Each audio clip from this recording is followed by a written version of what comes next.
Welcome है बच्चों आपका। हम पूछेंगे आप बताओ सीरीज़ के अंदर। इस सीरीज़ में हम क्या कवर करने वाले हैं? हम कवर करने वाले हैं बच्चों अपने चैप्टर हम पूछोगे आप बताओ सीरीज़ के अंदर। इसमें मैं आपसे क्वेश्चन पूछूंगा और आपको उसके आंसर जो है बताने हैं, ठीक है। मैं आपसे इसमें क्वेश्चन करूंगा, आपको बच्चों इसके आंसर जवाब तुरंत के तुरंत देने हैं, जल्दी करना है आपको, ठीक है। जितना कम समय लेंगे उतना ही आपके लिए ये सेशन जो है वो ज़्यादा इफ़ेक्टिव रहने वाला है। तो बताइए तैयार हैं आप सभी? कमेंट करके बताइए तैयार हैं आप सभी। तो चलिए हम अपना जो सेशन है हम पूछो आप बताओ स्टार्ट कर रहे हैं।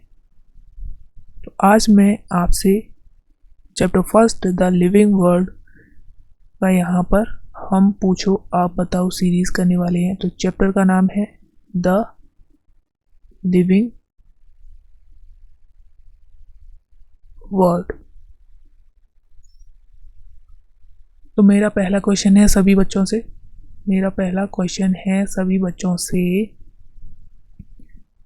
कि लिविंग का वो कौन सा करेक्टर होता है। पहला क्वेश्चन है मेरा सभी बच्चों से, लिविंग का जो लिविंग ऑर्गेनिज्म होते हैं वो कौन सा करेक्टर होता है जिसमें बोला जाता है कि increase in mass and increase of the number in the individual are the twin characteristic of. Increase in mass, mass में इंक्रीज हो रहा है, इंक्रीज इन मास, और बोले तो increase in number of the individual are the twin characteristic of. किसके twin characteristic होते हैं? ये हो गया ग्रोथ। तो increase in mass and increase in the number of the individual are the twin characteristic of growth. मेरा दूसरा question है बच्चों आपसे, growth, reproduction, ability to sense the environment are the feature of living organism. क्या growth, reproduction, ability to sense the environment are the feature of living organism? क्या ये बात सही है या गलत?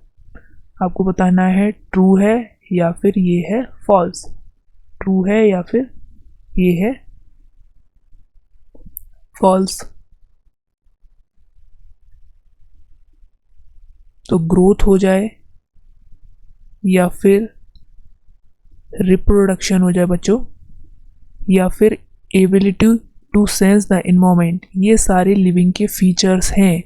यहाँ पर बच्चों मैंने एक बात बोली है, क्या बोली है? Growth, reproduction and ability to sense the environment, ये क्या होंगे? लिविंग के फीचर्स।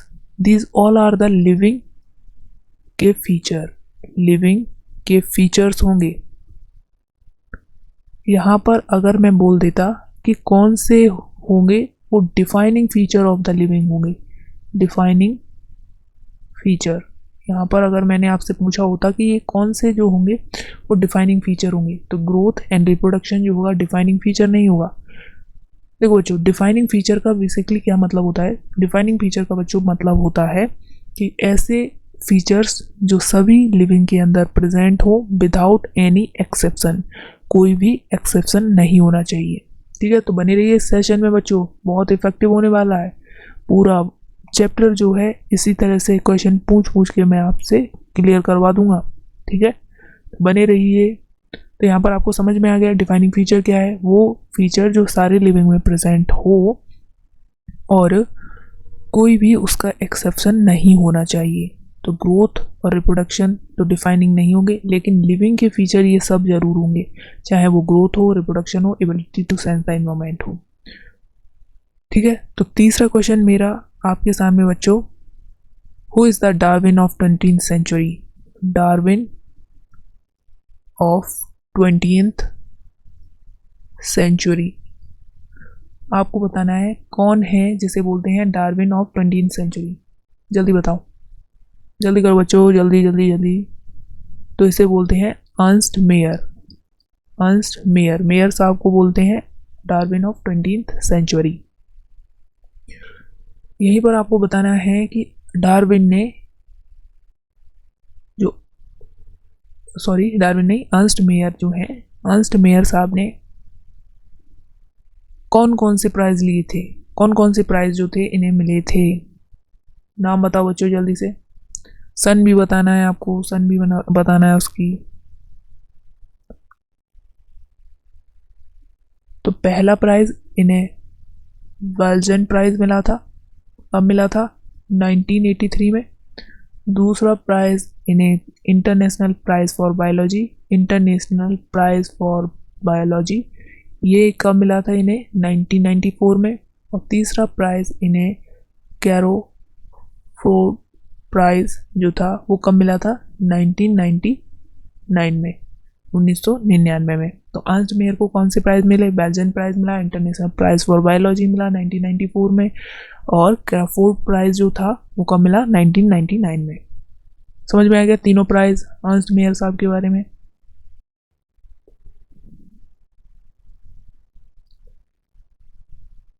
तो अगला क्वेश्चन है मेरे प्यारे बच्चों से मेरा, अगला क्वेश्चन है मेरे प्यारे बच्चों से मेरा क्या है?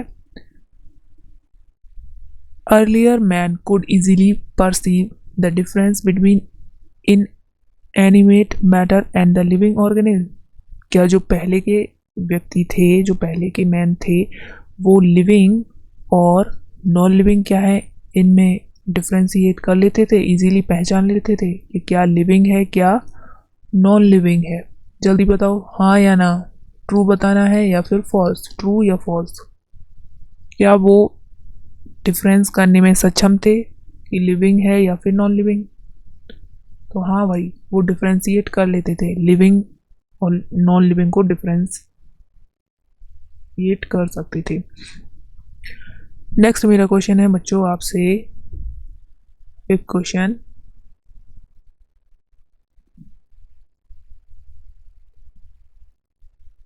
What is the common method for multiplication among the fungi, filamentous algae and protonema of moss.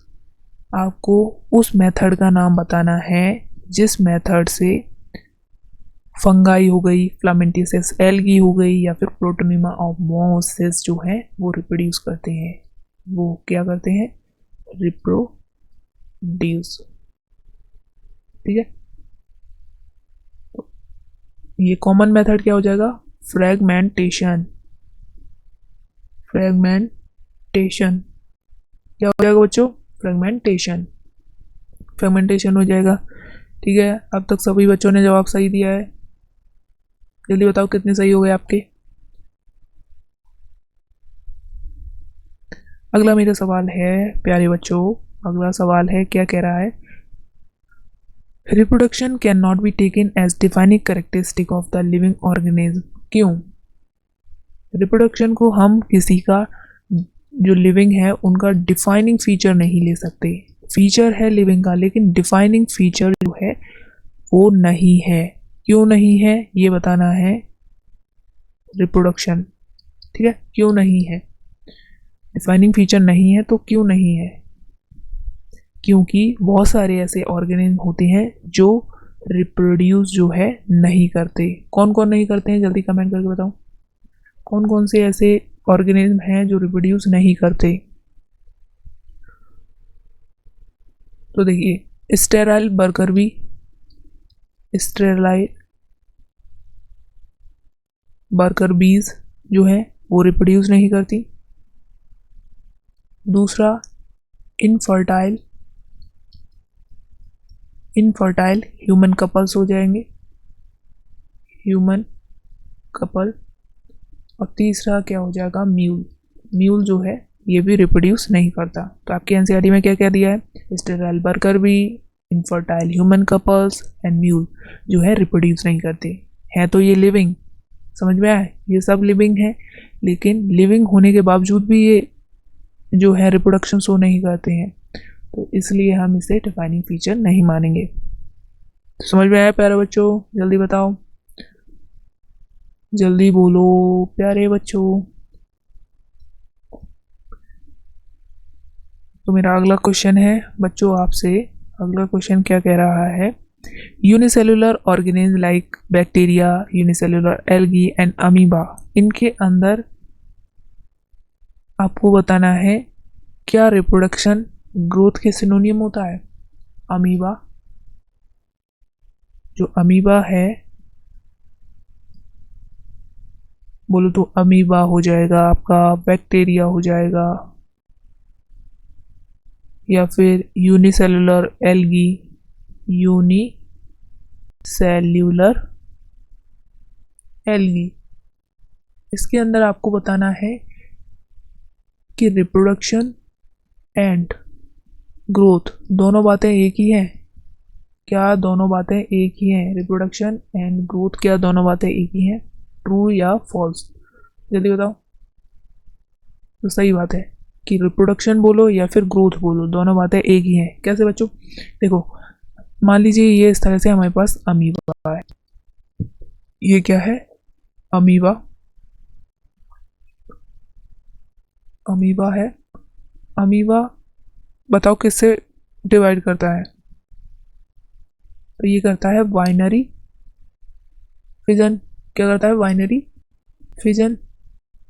Binary fission करके इसने इस तरह से दो डॉटर सेल्स बना ली। ये इसके न्यूक्लियस वगैरह है, ठीक है। तो ये इसने डॉटर सेल का फॉर्मेशन कर दिया, डॉटर सेल का बन गया। मतलब इसमें एक से दो नंबर बढ़ रहा है, मतलब हमने इसको ग्रोथ बोला था, और रिप्रोड्यूस भी कर रहा है बाइनरी फिजन के थ्रू। तो ग्रोथ बोलो या रिप्रोडक्शन बोलो, अमीबा में, बैक्टीरिया में, यूनिसेलुलर एल्गी में, सब में क्या है? एक ही बात है बच्चों, ठीक है। सब में क्या है? एक ही बात है। अब मैं आपसे पूछ रहा हूँ बच्चों, नेक्स्ट क्वेश्चन है मेरा आपसे बच्चों, growth can not be taken as a defining characteristic of the living organism. जो ग्रोथ है इसको हम डिफाइनिंग कैरेक्टरिस्टिक क्यों नहीं ले सकते हैं? ग्रोथ को डिफाइनिंग कैरेक्टरिस्टिक जो है वो नहीं ले सकते हैं, तो इसका कारण क्या है? जल्दी बताओ। तो बच्चों इसका सीधा कारण है कि नॉन लिविंग भी ग्रोथ करते हैं। Non living can also show growth. तो नॉन लिविंग के अंदर भी जो है ग्रोथ देखने को मिल जाएगी, तो ये लिविंग का कैरेक्टरिस्टिक नहीं होगा। नॉन लिविंग जो है ग्रोथ कैसे करते हैं? अपनी सरफेस के ऊपर मटेरियल को डिपॉजिट करा कर, एक्यूमुलेट करा कर, ठीक है। जैसे माउंटेन था, माउंटेन क्या था?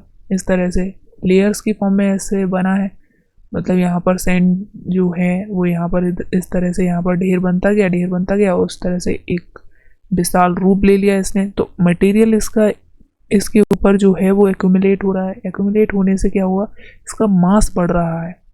इसका जो है बच्चों क्या हो रहा है? मास बढ़ रहा है। और मास बढ़ना एक हमने क्राइटेरिया लिया था कि ये भी ग्रोथ ही होगा। Increase in mass and increase in number are the twin characteristic of growth. जो पहला स्टेटमेंट हमने किया था वो इस बात को जस्टिफाई कर रहा है, ठीक है। अगला क्वेश्चन है मेरा प्यारे बच्चों से,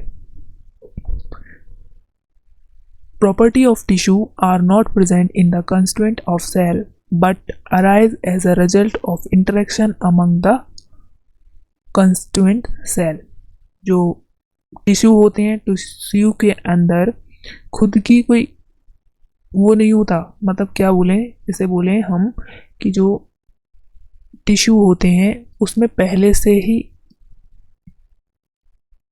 टिश्यू क्या है? सेल्स, काफ़ी ज़्यादा जो सेल्स होंगी मिलकर क्या है? टिश्यू है, ठीक है। टिश्यू बना रही हैं।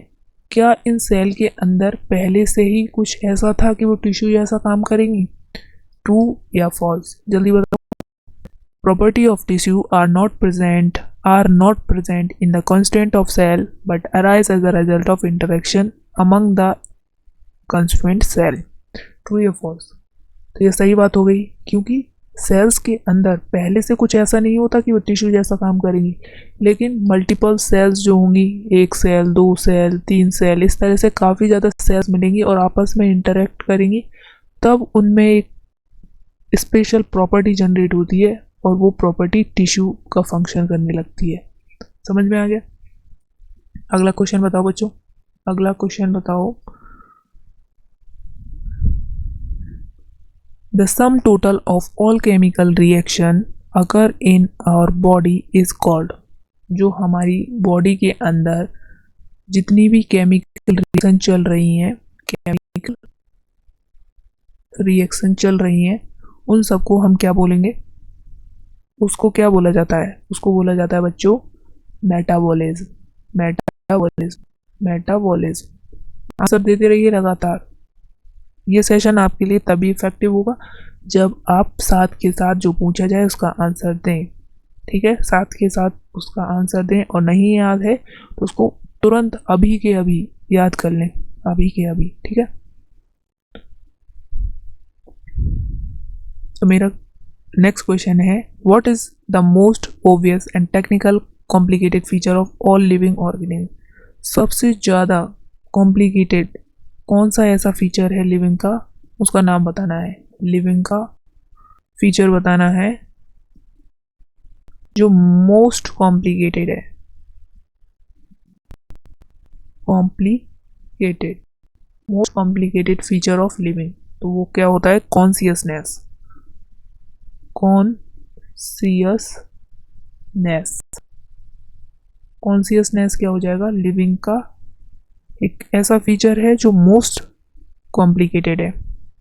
अब मैं आपसे पूछ रहा हूँ कि कोई एक पेशेंट है, वो ब्रेन डेड है, हैज़ नो सेल्फ कॉन्शियसनेस, उसके पास सेल्फ कॉन्शियसनेस जो है वो नहीं है, तो आपको बताना है, और वो कभी भी अपनी नॉर्मल लाइफ में कम बैक नहीं कर सकता, तो ऐसे ऑर्गेनिज्म को हम लिविंग मानेंगे या फिर नॉन लिविंग? ऐसे को हम लिविंग मानेंगे या नॉन लिविंग? जल्दी बताओ। तो हम उसे क्या मानेंगे? लिविंग है। उसके अंदर जीवन तो है अभी, भले ही वो अपने आप डिसीजन नहीं ले पा रहा है, कुछ नहीं कर पा रहा है, लेकिन लिविंग तो है, सांसें तो अभी भी उसमें चल रही हैं। ठीक है, अब आपको बताना है, यहाँ पर खाली स्पेस है, फिल इन द ब्लैंक करना है आपको। अफेक्ट, यहाँ पर कोई टर्म आने वाला है जो आपकी एनसीईआरटी में साफ साफ लिखा है। Affects reproduction in seasonal breeders, both plant and animals. Both plant and animals.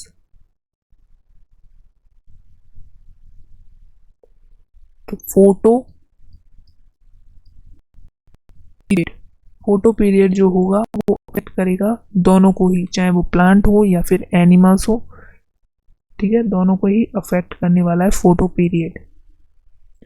अब आपको बताना है जो बाइनोमियल नोमेनक्लेचर सिस्टम है, बाइनोमियल नोमेनक्लेचर जो सिस्टम है वो किसने दिया था? To get the binomial nomenclature system. Binomial nomenclature system जो था वो किसने दिया?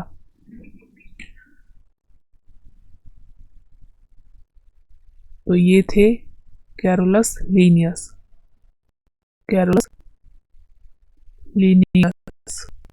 कैरोलस लीनियस ने बाइनोमियल नोमेनक्लेचर दिया था।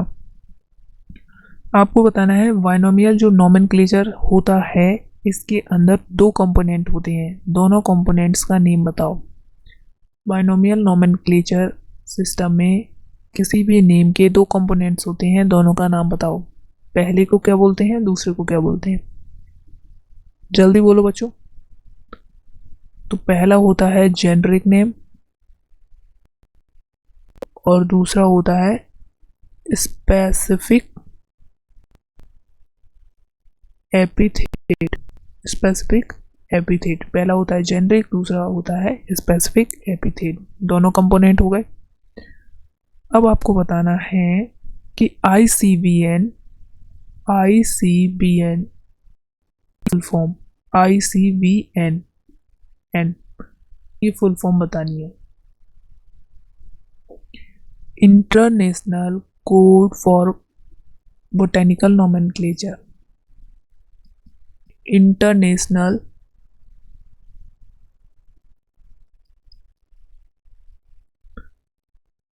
Code for botanical nomenclature, full form होगी। अब बतानी है how many species are now describe till now, अब तक कितनी स्पीसीज हैं जिन्हें डिस्क्राइब किया जा चुका है? बताओ, अब तक कितनी स्पीसीज हैं जिन्हें डिस्क्राइब किया जा चुका है? वो है 1.7 से 1.8 मिलियन या बिलियन। चलो दो ऑप्शन मैं दे रहा हूँ, 1.7 से 1.8 बिलियन या मिलियन। ये वाला सही है या ये, दोनों बताओ कौन सा सही है? तो देखो 1.7 से 1.8 मिलियन मिलियन स्पीसीज जो है अब तक डिस्क्राइब हो चुकी हैं।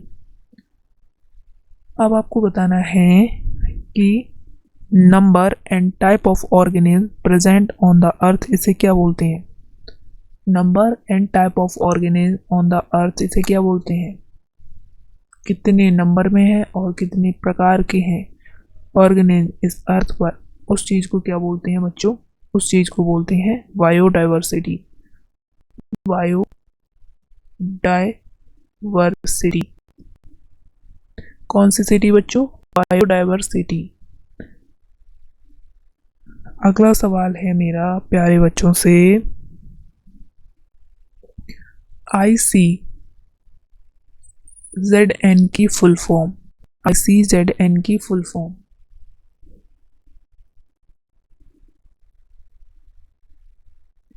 ये हो जाएगा international code for of international code of zoological nomenclature.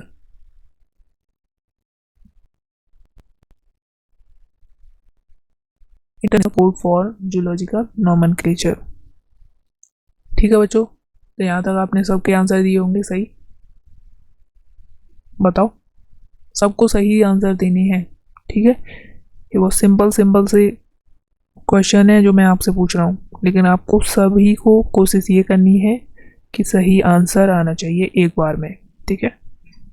तो अगला क्वेश्चन है आपसे बच्चों,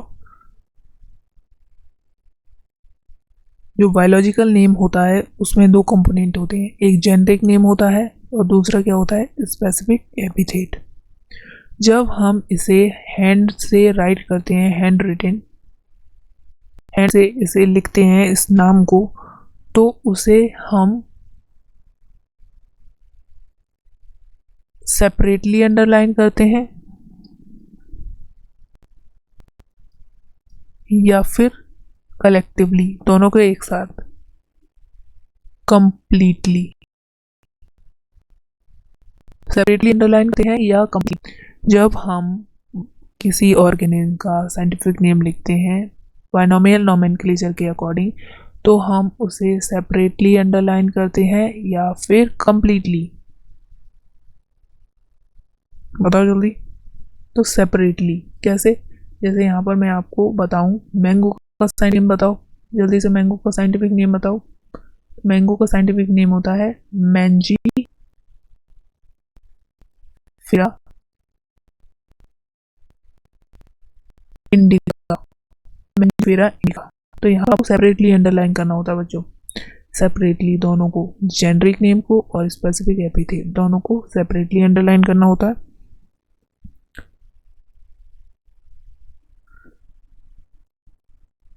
और अगर हम इसे कंप्यूटर से प्रिंट कर रहे हैं तो इसे कौन सी उसमें लिखा जाता है? इटैलिक्स में लिखा जाता है बच्चों, इटैलिक्स में लिखा जाता है। तो ये हम जो सेपरेटली अंडरलाइन कर रहे हैं बच्चों या फिर इटैलिक्स में लिख रहे हैं, ये किस बात को इंडिकेट करना चाह रहा है? ये किस बात को इंडिकेट करना चाह रहा है? ये इसके लैटिन ओरिजिन को इंडिकेट करना चाह रहा है कि ये जो वर्ड है वो लैटिन से ओरिजिनेट हुए हैं, लैटिन ओरिजिन। अगली मैं बात करूं बच्चों आपसे, जो बायोलॉजिकल नेम्स होते हैं जनरली किस लैंग्वेज में लिखे जाते हैं? किस लैंग्वेज में लिखे जाते हैं? बायोलॉजिकल नेम्स जो होते हैं जनरली किस लैंग्वेज में लिखे जाते हैं? Language. In which language the biological names can be written? तो हो जाएंगे लैटिन लैंग्वेज। लैंग्वेज होती है हमेशा से ऐसी ही है। एंड रिटिन इन, और इसे लिखते कैसे हैं, तो वो किस में लिखते हैं, इटैलिक्स। इटैलिक्स के अंदर जो है कौन सी होती है, लैटिन लैंग्वेज होती है। अगला क्वेश्चन है मेरा प्यारे बच्चों से, all the organisms can classify into different taxa on the basis of characteristic, this process is called। किसी भी ऑर्गेनिज्म को उसके करेक्टरिस्टिक के बेसिस पर डिफरेंट डिफरेंट टैक्सा में क्लासीफाई करना, डिफरेंट टैक्सा के अंदर जो है डिफरेंट डिफरेंट टैक्सा के अंदर क्लासीफाई करने की प्रोसेस को क्या बोलते हैं, डिफरेंट डिफरेंट टैक्सा के अंदर क्लासीफाई करने की प्रोसेस को क्या बोलते हैं बच्चों, उसे बोलते हैं क्लासिफिकेशन। क्लासिफिकेशन मतलब एक ऑर्गेनिज्म को कौन सी प्लेस पे रखना है, कहाँ रखना है, ये सारी बातें जो होंगी अंडर क्लासिफिकेशन आएंगी। ठीक है बच्चों।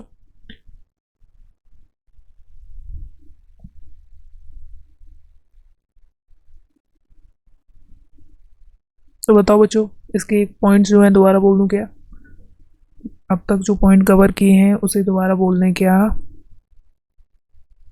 तो देखो जल्दी जल्दी से यहाँ पर दोबारा से हम रिकॉल कर लेते हैं ये सारे पॉइंट्स जो हमने शुरू से बोले हैं। अगर किसी बॉडी में मास इंक्रीज हो रहा हो या नंबर जो है वो इंक्रीज हो रहे हों, तो इन दोनों चीज़ों को ही क्या बोलते हैं, growth. Increase in mass and increase in number of the individual are the twin characteristic of the growth. ठीक है। अगला मैंने आपसे पूछा कि ग्रोथ है, रिप्रोडक्शन है, ability to sense the environment है, क्या ये लिविंग के फीचर्स हैं, क्या ये लिविंग के फीचर्स हैं। तो हमने बोला ठीक है, सही बात है सर, सही बोल रहे हैं आप, ये लिविंग के फीचर्स हैं। फिर मैंने बोला क्या ये डिफाइनिंग फीचर है लिविंग के सारे, तो आपने बोला no sir, growth and reproduction जो है वो डिफाइनिंग फीचर नहीं है। मैंने बोला डिफाइनिंग फीचर क्या होता है बच्चों, आपने बोला सर डिफाइनिंग फीचर ये होता है कि सारे लिविंग के अंदर प्रेजेंट होना चाहिए विदाउट एनी एक्सेप्शन। मैंने बोला डार्विन ऑफ 20th सेंचुरी कौन है, अर्नस्ट मेयर है, इन्हें 3 प्राइज़ मिले थे। बेल्जियन प्राइज़ 1983 में मिला था, इंटरनेशनल प्राइज़ फॉर बायोलॉजी 1994 में मिला था, एंड कैरफोर्ड प्राइज़ जो था वो 1999 में मिला था। इन्हें डार्विन ऑफ 20th सेंचुरी बोला जाता है। फिर मैंने आपसे बोला बच्चों कि जो अर्लीस्ट मैन थे वो लिविंग और नॉन लिविंग में डिफ्रेंशिएट कर लेते थे या नहीं, ट्रू या फॉल्स। तो ट्रू था कि वो लिविंग और नॉन लिविंग में डिफ्रेंशिएट कर लेते थे। तो मैंने आपसे बोला कि जो प्रोटोनिमा ऑफ मॉसिस है या फंगाई है या फिर बोल दें हम फ्लामेंटिसियस एल्गी, ये किस से मल्टीप्लाई करते हैं, कौन सा मेथड हो रहा है जिससे मल्टीप्लाई करते हैं, तो वो मेथड मैंने आपको बताया फर्मेंटेशन होता है। अगली बच्चों मैंने बात आपसे की majority of the higher plants and animals growth and reproduction are mutually exclusive event. दोनों में म्यूचुअली एक्सक्लूसिव इवेंट होता है, चाहे वो हायर एनिमल्स हो, हायर प्लांट्स हो, ग्रोथ अलग होता है, रिप्रोडक्शन अलग होता है। तो ये बात सही है। नेक्स्ट यहाँ पर मैंने आपसे पूछा कि जो रिप्रोडक्शन है क्या ये डिफाइनिंग फीचर है, रिप्रोडक्शन है क्या ये डिफाइनिंग फीचर है, तो आपने बोला नहीं, क्योंकि इसके कुछ एक्सेप्शन होते हैं, जैसे कि स्टेराइल वर्कर भी, जो स्टेराइल वर्कर भी हो गए, इनफर्टाइल ह्यूमन कपल हो गए, म्यूल हो गए, ये जो है वो रिप्रोड्यूस नहीं करते। भाई अमीबा, बैक्टीरिया, यूनिसेलुलर एल्गी, इनके अंदर ग्रोथ एंड रिप्रोडक्शन दोनों एक ही बातें होती हैं। ग्रोथ बोलो या रिप्रोडक्शन बोलो, दोनों एक ही बात है। अब बोला कि जो ग्रोथ है क्या इसे डिफाइनिंग फीचर ले सकते हैं लिविंग का, क्या इसका कोई एक्सेप्शन तो नहीं होता, तो जो है ग्रोथ वो डिफाइनिंग फीचर नहीं बन सकता। लिविंग का फीचर ज़रूर है लेकिन डिफाइनिंग फीचर नहीं है बच्चों। यहाँ पर आपको दोनों बातें समझ में आनी चाहिए कि डिफाइनिंग फीचर बोल रहा है या फिर उसका फीचर बोल रहा है लिविंग का। तो ग्रोथ को क्यों नहीं ले सकते? ग्रोथ को नहीं ले सकते क्योंकि बच्चों लोग यहाँ पर नॉन लिविंग भी ग्रोथ करते हैं by accumulation of the material on surface. फिर जो सेल्स होती हैं, सेल्स के अंदर टिश्यू जैसा काम करने की प्रॉपर्टी क्या पहले से ही जनरेट होती है, पहले से ही उनके अंदर ऐसी प्रॉपर्टी जो होती है प्रेजेंट होती हैं? तो ऐसा नहीं है, क्योंकि सेल्स जो होंगी आपस में इंटरेक्ट करेंगी, इंटरेक्ट करने के बाद यहाँ पर एक टिश्यू जैसा एक स्पेशल फंक्शन परफॉर्म करने लगेंगी। फिर मैंने बोला जितनी भी बॉडी में केमिकल रिएक्शन चल रही हैं उसको हम क्या बोलते हैं? मेटाबॉलिज्म बोलते हैं। Most complicated feature of living organism क्या है? कॉन्शियसनेस है। कोई भी पेशेंट है वो ब्रेन डेड है, इसके अंदर सेल्फ कॉन्शियसनेस नहीं है, तो हम उसे लिविंग मानेंगे या नॉन लिविंग? तो हम उसे लिविंग मानेंगे। पहला यहाँ पर बात की मैंने फिर कि फोटोपैरेटिज्म जो होता है वो दोनों को ही अफेक्ट करता है, चाहे वो एनिमल हो या प्लांट हो, एनिमल हो या प्लांट हो, सीजनल ब्रीडर्स होने चाहिए। नेक्स्ट मैंने देखा कि बाइनोमियल नोमेनक्लेचर जो है वो किसने दिया था? कैरोलस लीनियस ने दिया था। ठीक है, इन्हें फादर ऑफ टैक्सोनॉमी बोला जाता है। Father of taxonomy Carolus Linnaeus को ही बोला जाता है। वही मैंने बात की कि जो बाइनोमियल नोमेनक्लेचर होता है उसमें टू कंपोनेंट होते हैं। पहला होता है जेनरिक नेम, दूसरा होता है स्पेसिफिक एपिथेट। पहला होता है जेनरिक नेम, दूसरा क्या होता है? Specific epithet. फिर देखा कि जो बायोडाइवर्सिटी है या जितनी भी अब तक डिस्क्राइब या डिस्कवर्ड स्पीसीज़ हैं वो कितनी है? वो 1.7 से 1.8 मिलियन स्पीसीज़ हैं। कितनी? 1.7 से 1.8 मिलियन स्पीसीज़ हैं। नेक्स्ट हमने देखा कि जो बायोडाइवर्सिटी है वो क्या है? बायोडाइवर्सिटी का मतलब होता है कितने नंबर है और कितने प्रकार की जो स्पीसीज़ हैं अर्थ पर प्रेजेंट है, उसी को हमने क्या बोला है? बायोडाइवर्सिटी बोला है। ICZN की full form international code of zoological nomenclature हो जाएगी। ICBN की full form international code for botanical nomenclature हो जाएगी। फिर हम जब किसी का साइंटिफिक नेम लिखते हैं तो उसे हम सेपरेटली अंडरलाइन करते हैं। सेपरेटली अंडरलाइन क्यों करते हैं? इसके लैटिन ओरिजिन को इंडिकेट करने के लिए। मैंगो का साइंटिफिक नेम मैंजीफेरा इंडिका है। मैंगो का साइंटिफिक नेम मैंजीफेरा इंडिका है। जब हम किसी का बायोलॉजिकल नेम लिखते हैं तो वो किस लैंग्वेज में लिखा जाता है? लैटिन लैंग्वेज में। अगर वो किसी और लैंग्वेज में है तो उसे हम लैटिनाइज्ड कर देते हैं बच्चों। ठीक है, अगर हम कंप्यूटर से इसे प्रिंट करें तो बच्चों इसमें क्या होता है? इसे इटैलिक्स में लिखा जाता है। अगर मैं डिफरेंट टेक्सा को अगर मैं क्लासीफाई कर रहा हूँ तो उसे क्या बोलूँगा बच्चों? क्लासिफिकेशन। उस प्रोसेस को क्या बोलूँगा? क्लासिफिकेशन। तो बताओ पहला ये रिवीजन का स्टेप था वो कैसा लगा? कमेंट करके बताओ बच्चों कैसा लगा अब तक का।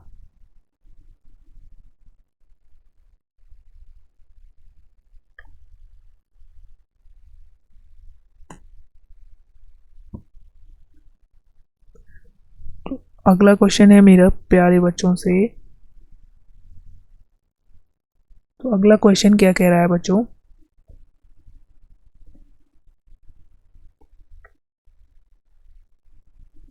जो सोलेनम है, पिटूनिया है, धतूरा है, are the genera belongs to which family?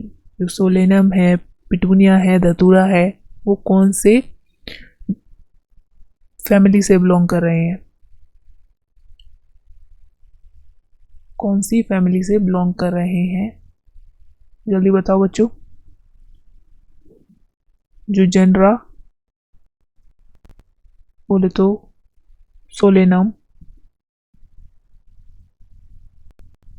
Petunia and धतूरा कौन सी फैमिली से बिलोंग कर रहे हैं? तो इनकी फैमिली हो जाएगी सोलेनेसी। फैमिली कौन सी हो जाएगी बच्चों? सोलेनेसी। जल्दी जल्दी आंसर दो इसका। सोलेनेसी। कौन सी नेसी? सोलेनेसी फैमिली हो जाएगी जिसमें जनरा, सोलेनम, पिटूनिया एंड धतूरा आएंगे। अगला क्वेश्चन है मेरा प्यारे बच्चों से, ह्यूमन का साइंटिफिक नेम बता दो। जल्दी से ह्यूमन का साइंटिफिक नेम बता दो। ह्यूमन का साइंटिफिक नेम क्या है?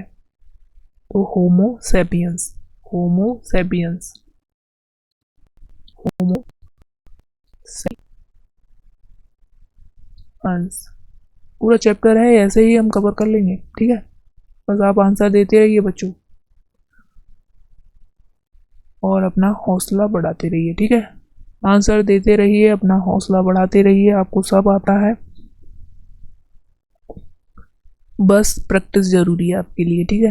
प्रैक्टिस ज़रूरी है बच्चों। तो मैं पूछ रहा हूँ आपसे, जो अर्लीस्ट क्लासिफिकेशन था वो किस पर बेस्ड था?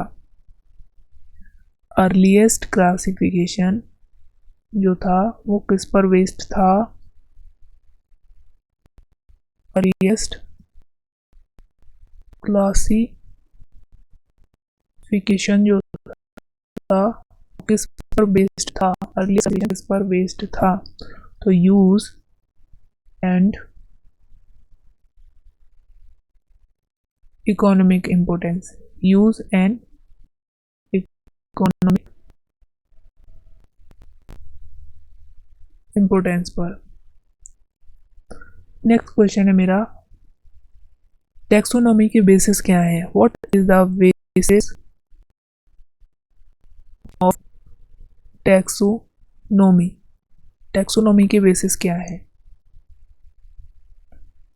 ये हो जाएगा आई, इंडियन, इसे याद करने का ट्रिक है बच्चों, ये इंडियन नेशनल कांग्रेस, मतलब आई फॉर यहाँ पर आइडेंटिफिकेशन, आइडेंटिफिकेशन, एन फॉर हो जाएगा नॉमेनक्लेचर, नॉमेनक्लेचर, और सी फॉर हो जाएगा यहाँ पर क्लासिफिकेशन। क्लासिफिकेशन क्या हो गए? Identification, nomenclature and classification, identification, nomenclature and classification. तो बच्चों आपको बताना है, जो वर्ड टैक्सोनॉमी था वो किसने दिया? जो वर्ड टैक्सोनॉमी था वो किसने दिया? तो वर्ड टैक्सोनॉमी एपीटी कैंडोल ने दिया। फादर ऑफ टैक्सोनॉमी किसे बोला जाता है? Who is known as father of taxonomy? Father of taxonomy बताओ। टैक्सोनॉमी तो वो है कैरोलस लिनियस, पहले भी मैंने पूछा है आपसे, Carolus Linnaeus. A group of individual organisms with fundamental morphological similarity is called। बताना है कि अगर जो इंडिविजुअल जिनके अंदर फंडामेंटल मॉर्फोलॉजिकल सिमिलरिटी है उनका मैं ग्रुप बनाऊं तो उसे क्या बोला जाएगा? बहुत सारे इंडिविजुअल हैं इस तरह से, इन सबको अगर मैं ग्रुप कर दूं, इन मॉर्फोलॉजिकली सिमिलर है, फंडामेंटल सिमिलरिटी प्रेजेंट है, और इनका मैं अगर ग्रुप बना दूं तो इसे क्या बोलेंगे?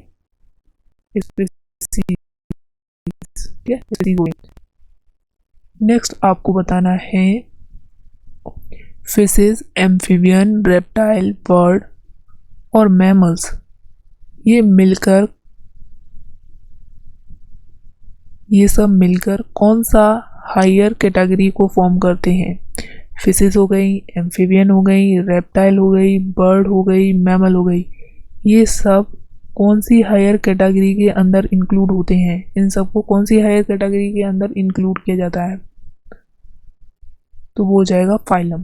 फाइलम कौन सा होगा? कॉर्डेटा। इनका फाइलम क्या हो जाएगा? सभी का कॉर्डेटा। कौन सा डेटा? कॉर्डेटा। ठीक है बच्चों, कौन सा डेटा है? कॉर्डेटा।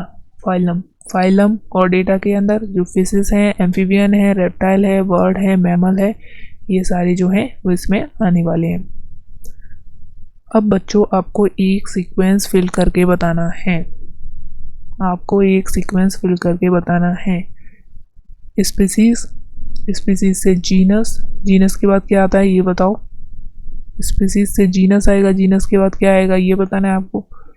फिर यहाँ पर आगे का पूरा फिल कर दो, बताओ।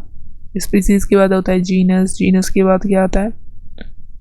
फैमिली, फैमिली के बाद क्या होता है ऑर्डर, ऑर्डर के बाद क्या आता है बच्चों, ऑर्डर के बाद क्या आता है क्लास, ऑर्डर के बाद क्या आ जाएगा क्लास आ जाएगी, क्लास कब क्या आएगा फाइलम, फाइलम या डिवीजन बोल देते हैं। और नेक्स्ट जो आएगा किंगडम, लास्ट में जो है किंगडम, ये हाईएस्ट टैक्सोनॉमिक कैटेगरी है, हाईएस्ट टैक्सोनॉमिक कैटेगरी किंगडम है। अब बताओ फाइलम किसके लिए यूज करते हैं और डिवीजन किसके लिए यूज करते हैं, फाइलम किसके लिए यूज करते हैं और डिवीजन किसके लिए यूज करते हैं प्यारे बच्चों, फाइलम किसके लिए यूज करेंगे, डिवीजन किसके लिए यूज करेंगे, जल्दी से बताओ। तो देखो फाइलम जो होता है वो एनिमल्स के लिए यूज करते हैं, एनिमल्स के लिए, और जो डिवीजन टर्म है वो हम प्लांट्स के लिए यूज करते हैं, प्लांट्स, ठीक है, प्लांट्स के लिए यूज करते हैं। अब आपको बताना है जो हाउस फ्लाई है उसका साइंटिफिक नेम, हाउस फ्लाई का साइंटिफिक नेम, हाउस फ्लाई का आपको बताना है साइंटिफिक नेम, जल्दी से बताओ हाउस फ्लाई का साइंटिफिक नेम। तो हाउस फ्लाई का साइंटिफिक नेम है मस्का डोमेस्टिका, मस्का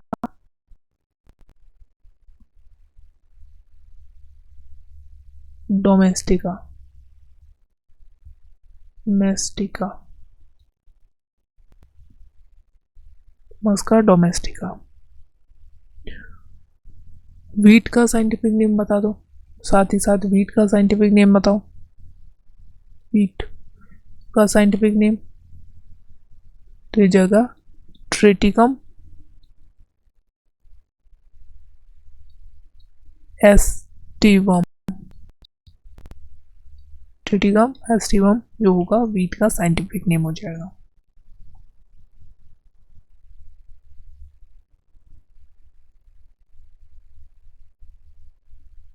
चलो कुछ टैक्सोनॉमिक कीज के बारे में पूछ लेते हैं, टैक्सोनॉमिक कीज। तो कीज जो होती हैं किस पर बेस्ड होती हैं, जल्दी बताओ कीज जो होती हैं किस पर बेस्ड होती हैं। तो कीज जो होती हैं फंडामेंटल सिमिलरिटी एंड डिसिमिलरिटी के बेसिस पर कीज जो होती हैं, हर एक स्टेटमेंट ऑफ की क्या कहलाता है, सिंगल स्टेटमेंट ऑफ की क्या कहलाता है, सिंगल स्टेटमेंट ऑफ की क्या कहलाता है। तो सिंगल स्टेटमेंट ऑफ की जो होता है वो लीड होता है। अब आप बताओ फेमस बोटेनिकल गार्डन कहाँ पर है, फेमस बोटेनिकल गार्डन कहाँ पर है, फेमस बोटेनिकल गार्डन कहाँ है, फेमस बोटेनिकल गार्डन कहाँ पर है। तो ये है क्यू इंग्लैंड, इंग्लैंड। आपको बताना है आईबीजी, इंडियन बोटेनिकल गार्डन कहाँ स्थित है, इंडियन बोटेनिकल गार्डन कहाँ स्थित है। आईबीजी क्या है, इंडियन बोटेनिकल गार्डन, ये है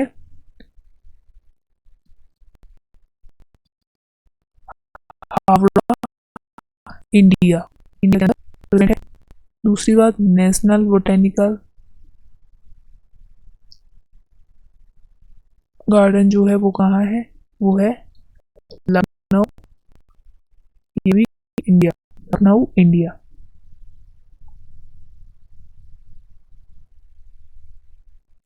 नेक्स्ट आपको बताना है बच्चों जो जूलॉजिकल पार्क्स होते हैं, जू जैसे कॉमनली हम जू बोल देते हैं, जूलॉजिकल पार्क, जूलॉजिकल पार्क के अंदर हम एनिमल को प्रोटेक्टिव इन्वायरमेंट में रखते हैं, ह्यूमंस जो हैं उनकी देखरेख करता है। तो हम उन्हें क्यों वहाँ पर रख रहे हैं, जूलॉजिकल पार्क में क्यों रख रहे हैं, क्या जानना चाह रहे हैं। तो हम जो वाइल्ड एनिमल हैं उनकी फूड हैबिट क्या है, उनके क्या बिहेवियर है, इसको जानने के लिए हम क्या है, उन्हें जूलॉजिकल पार्क में रख रहे हैं। ठीक है। इन की a pair of contrasting character is called. जो की होती है, की के अंदर पेयर ऑफ कॉन्ट्रास्टिंग कैरेक्टर को क्या बोला जाता है? कीज के अंदर पेयर ऑफ कॉन्ट्रास्टिंग कैरेक्टर होता है, उसे हम क्या बोलते हैं? उस पेयर ऑफ कॉन्ट्रास्टिंग कैरेक्टर को क्या बोलते हैं? कपलेट। कपलेट। और सिंगल स्टेटमेंट को क्या बोला जाता है? लीड। सिंगल स्टेटमेंट को लीड बोला जाता है। सिंगल स्टेटमेंट को क्या बोला जाता है, या फिर बोल दें ईच स्टेटमेंट, स्टेटमेंट को क्या बोला जाता है? लीड। और पेयर कॉन्ट्रास्टिंग कैरेक्टर बोला जाता है couplet. Keys are generally analytical in nature.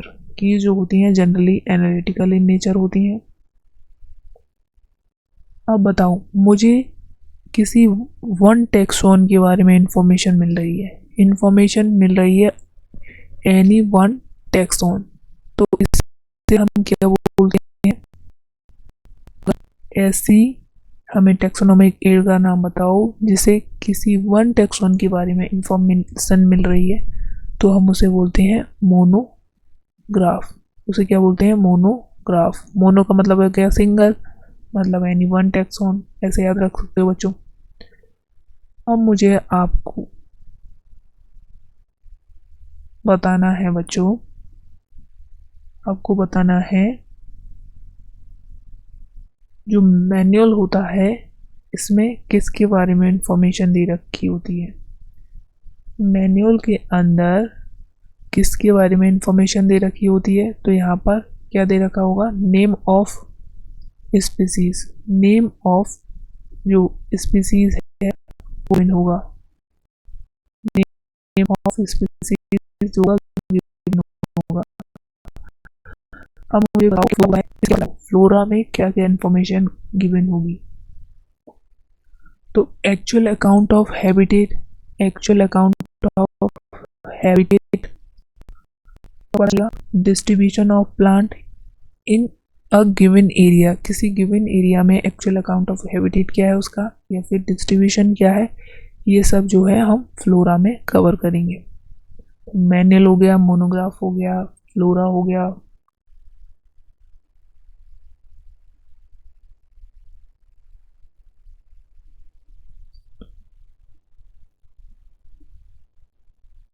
अब आपको बताना है बच्चों, जो फेलिडी है और फेलिस कौन सी टैक्सोनॉमी को की कैटेगरी को रिप्रेजेंट कर रहा है? फेलिडी एंड फेलिस, ये कौन सी टैक्सोनॉमिक कैटेगरी है और ये कौन सी टैक्सोनॉमिक कैटेगरी है? बताओ जल्दी। फेलिडी ये क्या है? फैमिली। एडी ये क्या हो जाएगी? फैमिली। और फेलिस क्या है? फेलिस क्या है? जीनस।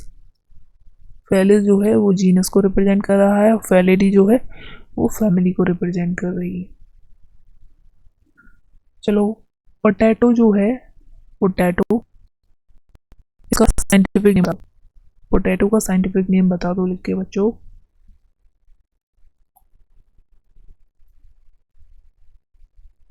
तो ये हो जाएगा Solanum tuberosum. Tuberosum, Solanum tuberosum, separately underline करते हैं इसे।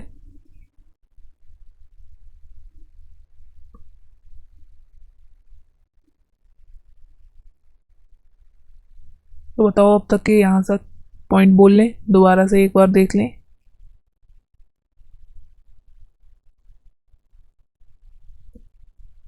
तो मैंने इस सेकंड राउंड में क्या बोला आपसे कि सोलेनम पिटूनिया धतूरा, सोलेनम पिटूनिया धतूरा जो ये जनरा है वो कौन सी फैमिली से बिलोंग करेंगे? तो ये जो होंगे वो सोलेनेसी से बिलोंग कर देंगे। फिर मैंने बोला आपको होमो सेपियंस का साइंटिफिक नेम, सॉरी ह्यूमंस का साइंटिफिक नेम बताना था बच्चों आपको, होमो सेपियंस हो जाएगा। फिर अर्लीस्ट क्लासिफिकेशन जो था किस पर बेस्ड था? तो यूज एंड इकोनॉमिक इम्पोर्टेंस पर बेस्ड था।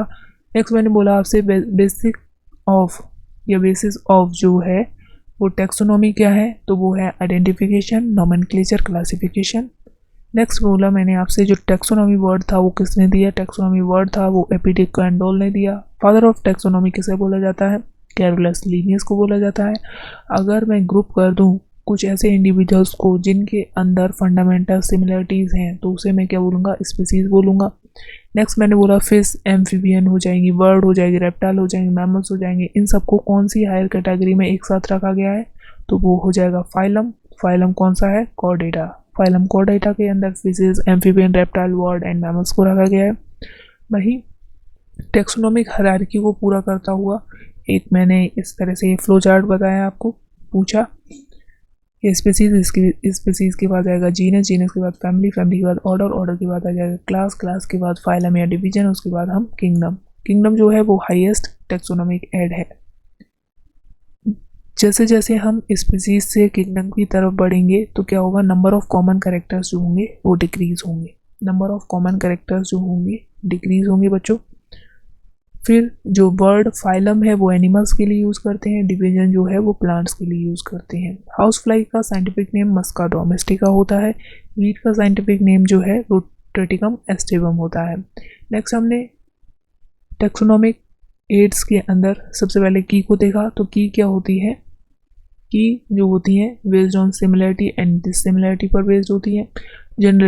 जनरली जो कीज होती हैं वो एनालिटिकल इन नेचर होती हैं। फिर जो फेमस बोटेनिकल गार्डन है वो कहाँ पर स्थित है, इंग्लैंड के अंदर, इंग्लैंड के अंदर स्थित है। जो हर एक स्टेटमेंट जो होता है की का, हर एक स्टेटमेंट जो होता है उसे क्या बोलते हैं, लीड बोलते हैं बच्चों। उसे क्या बोलते हैं, लीड बोलते हैं। और पेयर ऑफ कंट्रास्टिंग कैरेक्टर को क्या बोलते हैं, कपलेट बोलते हैं, कपलेट बोलते हैं। Okay. IVG Indian botanical garden Howrah India में स्थित है। नेशनल बोटेनिकल गार्डन लखनऊ के अंदर है। जूलॉजिकल पार्क को हम जो है क्यों एस्टेब्लिश करे हैं, तो जूलॉजिकल पार्क में वाइल्ड एनिमल को एक प्रोटेक्टिव इन्वायरमेंट में रखा जाता है।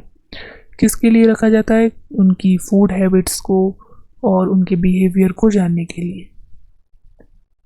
फिर किसी एक टैक्सोन के बारे में अगर इंफॉर्मेशन मिल रही है तो वो मोनोग्राफ होगा। अगर हमें उसकी नेम ऑफ द स्पीसीज पता चल रही है तो वो मैनुअल होगा। एंड फ्लोरा में क्या होगा, actual account of habitat and distribution मिलेगा। फैलिडी एंड फैलिस दोनों के मैंने टैक्सोनॉमिक कैटेगरी पूछी, तो फैलिडी जो है फैमिली है और फैलिस जो है एक जीनस है। पोटैटो एंड सोल का जो साइंटिफिक नेम है वो सोलेनम ट्यूबरोसम है। तो बताओ बच्चों, ये रैपिड फायर जो है इसका हम पूछेंगे, आप बताओ सेक्शन का ये दूसरा चरण कैसा लगा आपको, दूसरा स्टेप जो है वो कैसा लगा, जल्दी से बताओ। बताओ। तो इस तरह से ये हमारा चैप्टर द लिविंग वर्ल्ड का जो रैपिड, एक तरह से रैपिड रिवीजन बोल दें, हम पूछोगे आप बताओ के सेशन में कंप्लीट होता है। ठीक है। मैक्सिमम बच्चों ने इसमें सही आंसर दिया होगा।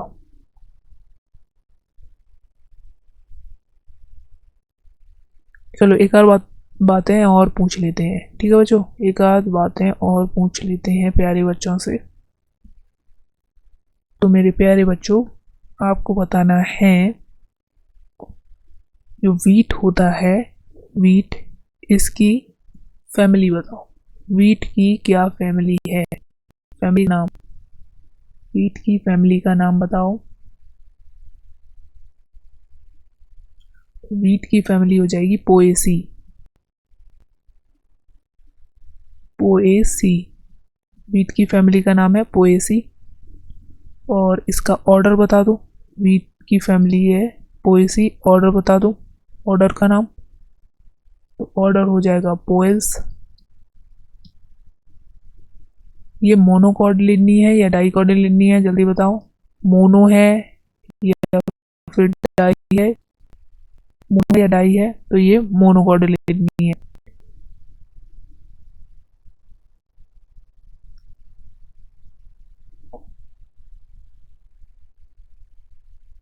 नेक्स्ट बताओ बच्चों, जो हर्बेरियम होता है, हर्बेरियम के बारे में रह गया था।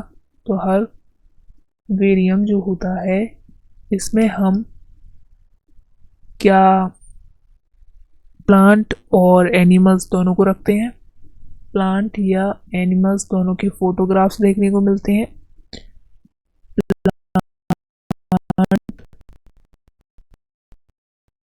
एंड एनिमल्स दोनों के फोटोग्राफ्स देखने को मिलते हैं। फोटोग्राफ्स हर्बेरियम के अंदर प्लांट और एनिमल दोनों के ही फोटोग्राफ्स देखने को मिलते हैं क्या?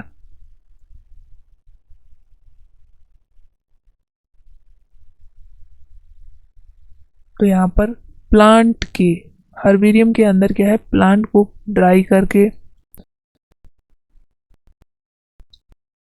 प्रेस कर दिया जाता है।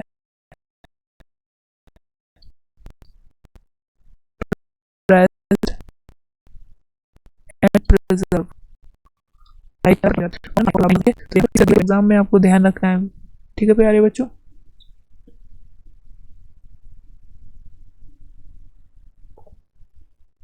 अब मैं बोलूं आपसे म्यूजियम। म्यूजियम के अंदर आपको बताना है कि आप प्लांट दोनों की फोटोग्राफ्स लेंगे। प्लांट हो या फिर एनिमल हो, दोनों के फोटोग्राफ्स लेंगे। बच्चों यहाँ पर फोटोग्राफ्स बॉक्स में ड्राई कर किल करके सबसे पहले तो उसे कलेक्ट करेंगे, फिर क्या करेंगे, किल करेंगे, देन उसे पिन कर देंगे उसमें इंसेक्ट बॉक्स के अंदर। ये म्यूजियम्स जो होते हैं जनरली एजुकेशनल इंस्टीट्यूट जो होते हैं वहाँ पर लगाए जाते हैं, जैसे स्कूल हो गया, कॉलेज हो गए, वहाँ पर। ठीक है बच्चों, तो यहाँ से अपना जो है ये पहला चैप्टर द लिविंग वर्ल्ड का हम पूछेंगे आप बताओ सेशन के अंदर। ये हमने एक रैपिड फायर रिवीजन सा कर लिया है। सारे जो हैं पूरे चैप्टर के जो हैं इम्पोर्टेंट पॉइंट्स, इम्पोर्टेंट लग रहा है जो आपके एग्ज़ाम के पॉइंट ऑफ व्यू से, वो क्वेश्चन जो है मैंने आपसे पूछ लिए। ठीक है, तो ज़रूर बताना ये आज का सेशन जो है आपको कैसा लगा। रैपिड फायर हो गया आपका एक तरह से ये द लिविंग वर्ल्ड। तो बच्चों पढ़ते रहिए, हंसते रहिए, मुस्कुराते रहिए और इसी तरह से मेहनत करते रहिए, क्योंकि कोशिश करने वालों की कभी हार नहीं होती। और आप